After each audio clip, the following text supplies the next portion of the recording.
Alam mo ba kung bakit tila ang tatangkad at matatatag ang mga tao sa gitnang silangan?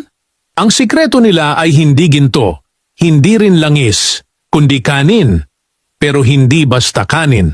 Ito ang basmati rice, ang bigas na parang nilikha ng mga Diyos ng Himalayas.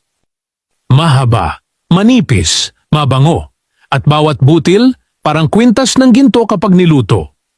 Doon lang ito tumutubo sa paanan ng Himalayas kung saan ang lamig ng gabi at init ng araw ay nagbibigay ng kakaibang lasa't halimuyak.